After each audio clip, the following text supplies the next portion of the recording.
Nagbabantay ba doon sa balon ngayon? So, sino yung nagbabantay doon sa balon? Oo. Sige, samahan mo pa rin ako doon ha, sa may balon ha. Magigib ako ng tubig doon at magkuha ako ng tubig balon para ipainom kay Pedring. Walang doon ni Bella mga kaidol na si Pedring ay dududa sa amin. Kaya, sasamahan daw ko ni Bella para kumuha ng balon doon sa may, kumuha ng tubig sa sagradong balon mga kaidol.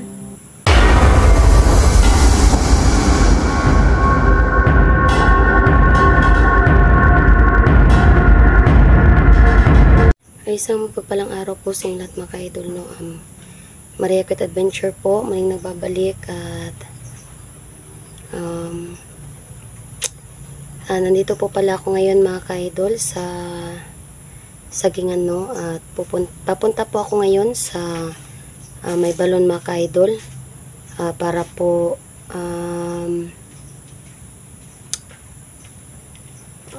kukuha mga ka-idol ng tubig, no? Tubig na galing po sa sagradong balon. At ako lang po mag-isa mga ka-idol.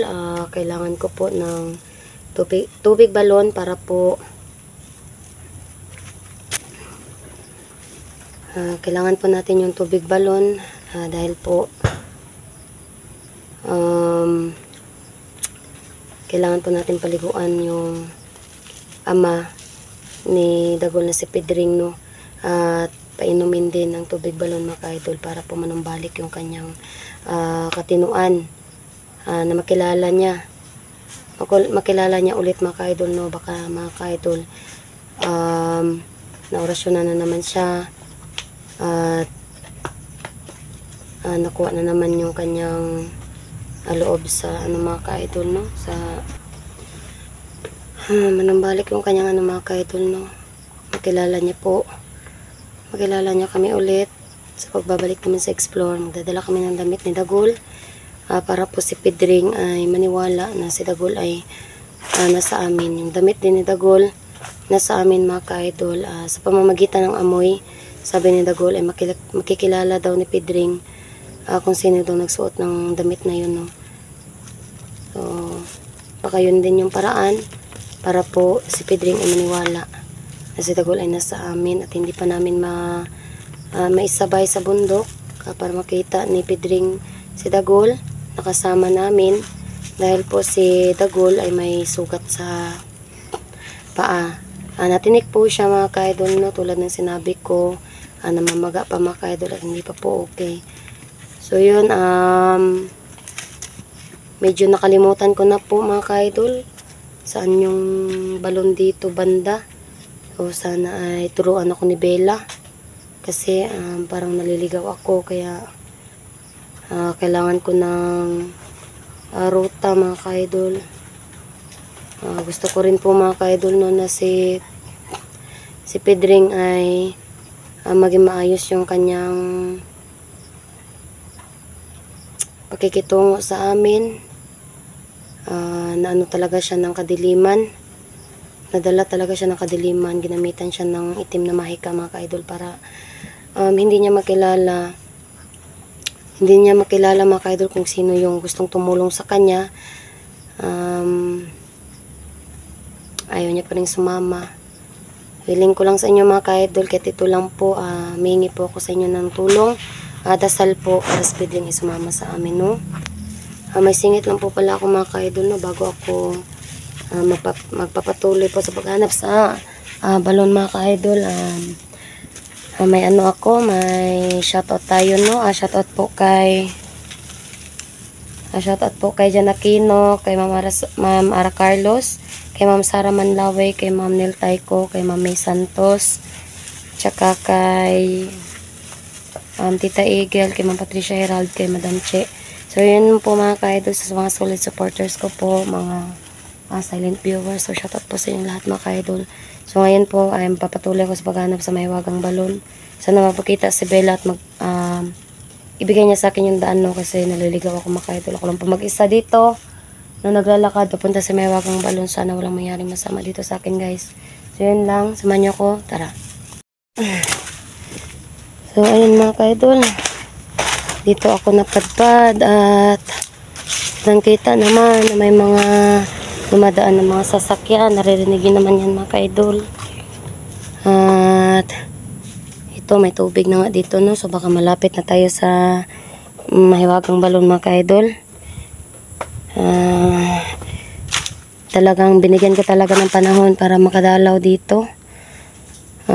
Kasi nakita ko sa mga ibang hunters na bumabalik sa Mahiwagang Balon mga ka-idol at humingi din ng tulong doon. So siguro bumalik na yung bisa ng balon, kaya kailangan kong bumalik doon at mag-alay, magbigay ng alay. Yun naman yung panata din natin mga ka-idol, na isa sa mga mission ko na hindi iiwanan yung balon. Dahil nagbigay din ito ng tulong sa atin, sa ibang hunters na nangangailangan ng tulong para puksain mga kadiliman at mga kasamaan na nagasik dito sa mundo.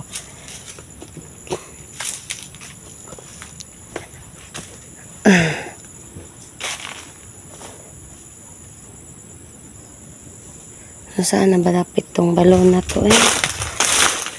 Tagal-tagal na rin kasi mga ka-idol na hindi ko napuntahan yung balon. Baka nag-iba na yung hitsura, no, ng balon. Kaya mag-ano pa ako dito, magtingin-tingin pa sa paligid at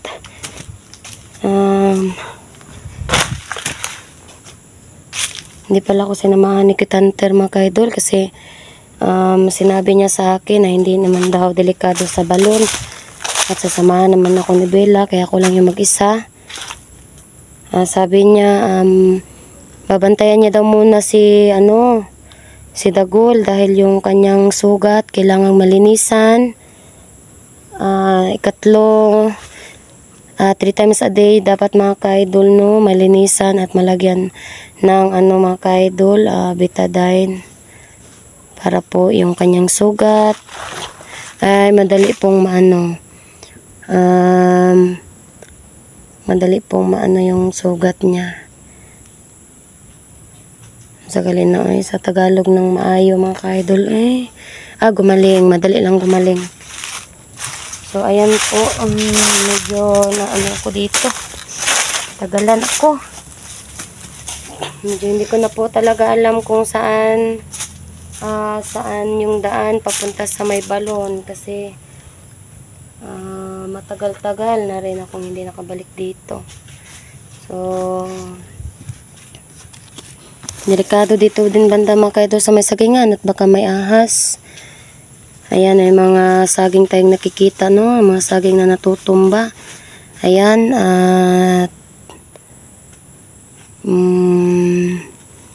yung iba na nahihinog na lang mga ka-idol. Marami pa naman din po na nagtatadtad, nagchachap-chap mga ka-idol na ginagawang feeds tulad ng ginagawa namin dati. So hindi naman ito sa amin mga ka-idol, malapit, kaya din kami, mahirapan din kami pag dito kami kumuha ng mga ganitong saging kasi yung aming motor ay sira na, kailangan naming ipaayos. Sira-sira na yung mga pisa mga ka-idol, no, piyesa, tsaka yung gulong nun mga ka-idol talagang wasak na. Kailangan ng bagong interior para makatakbo yung aming motor. Hindi ako hinatid ni Kitanter dahil po wala nang motor na nagamit. Tumataas din yung gasolina mga ka-idol, sobrang hirap talaga. So nagpatid na lang ako dito sa sakayan mga ka-idol para makarating dito, no. Nagtanong pala sa akin yung driver, no, kasi first time ng driver na pumasok sa lugar na ito mga ka-idol. Sinabi ng driver sa akin, ako, bakit ka pumasok dyan, mag-isa ka lang, babae ka pa naman, baka mapahamak ka. Sinabi ko naman mga ka-idol na parang wala siyang idea ba na isa akong hunter. So minabuti ko na lang na hindi sabihin sa kanya. Sinabi ko na lang na Huwag po kayong mag-alala kasi hindi naman po ako mapapahamak dito, kuya. Ihatid nyo na lang po ako at magbabayad po ako sa inyo. So yun lang, yung driver parang natakot, no? Parang siya yung natatakot para sa kalagayan ko kasi mag-isa lang daw po ako na pumasok dito, tapos parang siguro alam na ng driver na yun na itong lugar na ito ay marami talagang ito kasi yung lugar ng mga ka-idol, no? Kung saan po yung mahiwagang balon. Kaya marami nang pupuntang hunters. At saka pag may hunters mga ka-idol, syempre yung hunters mga ka-idol ay madali lang din simutin ng mga bandido. At napapahamak talaga. Siguro bihira lang din ng dumadaan din dito ng mga sasakyan kasi takot din, no? So yun mga ka-idol, hintayin ko na magpakita si Bella, no? Kaibigang Bella, kailangan ko yung tulong mo, kaibigan. Parang nawawala na ako dito, Hingi ako ng tulong, kailangan ko yung tulong mo, kung mag-isa dito. Kaibigang Bella. Kaibigang Bella. Kaibigang Bella. Hintayin natin sa kaibigang Bella mga ka-idol, no? Kaibigang Bella, lumabas ka, ako lang ito, si Maria, ako lang mag-isa dito, kailangan ko yung tulong mo. Hindi ko na alam kung saan yung balon dito, saan banda. Nakalimutan ko. Kaibigang Bella. Kaibigang Bella. Kung nandito ka man kaibigan, lumabas ka naman para may kasama ako at matutuntun ko na yung pag nandito ka, madali ko na lang makita yung balon. Please, kaibigang Bella. Ayan na si kaibigang Bella mga ka-idol, lumitaw na siya. Kaibigang Bella, maraming salamat at nandito ka, kaibigan. Masaya ako at nagpakita ka. Kaibigang Bella, matutulungan mo ba ako kung saan yung mahiwagang balon dito? Kailangan ko kasi yung tulong mo, kanina pa ako. So yun mga ka-idol, no? Sabi niya tulungan niya ako. At madali ko raw mahanap yung balon kasi malapit na lang daw ako dito. Nagdala pala ako ng kaibigang Bella? Alay. May nagbabantay ba doon sa balon ngayon? So sino yung nagbabantay doon sa balon? Oo. Sige, samahan mo pa rin ako doon sa may balon Magigib ako ng tubig doon at magkuha ako ng tubig balon para ipainom kay Pedring. So yun mga ka-idol, lapitan ko siya. Kaibigang Bella, maraming salamat sa iyo, kaibigan. Huwag kang mag-alala. Oo, susundin ko pa rin yung gusto mo. Pero yung nangyari kasi kay Pedring, ayaw niya kasing sumama. Alam na doon ni Bella mga ka-idol na si Pedring ay nadududa sa amin. Kaya sasamahan daw ko ni Bella para kumuha ng balon doon sa kumuha ng tubig sa sagradong balon mga ka-idol. Oo, salamat ako sa iyo kaibigang Bella. Bye bye. So wala daw mayayari masama sa akin mga ka-idol. At aalis na daw po si Bella. Bye bye kaibigang Bella. So yan, umalis na po si Bella mga ka-idol. At sabi niya, malapit na daw ako dito, no? Tinuro niya sa akin kung saan yung daan. At ibubulong niya daw kung saan banda. Okay kaibigang Bella, maraming salamat sa iyo kaibigan.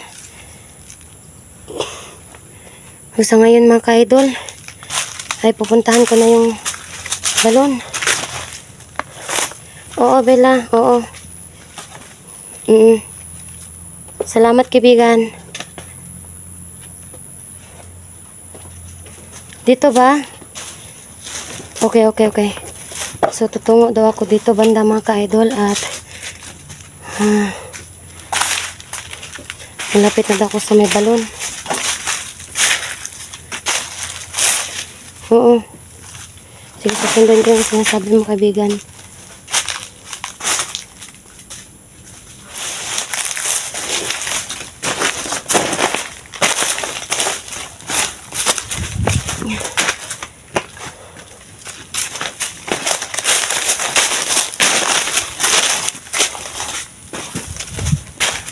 Ay, ito na ba yun? Ay, ito na. So, dyan daw mga ka-idol. Sa dyan. Dyan banda daw yung balon. So, pupuntahan ko yung balon mga ka-idol. Samahan niyo po ako ngayon sa aking mission at magbibigay tayo ng alay sa may balon mga ka-idol at re-respetuin natin kung sino mang nilalang na nandoon. Papasalamat tayo at hihingi tayo ng tubig balon. Samahan niyo ako. Tara.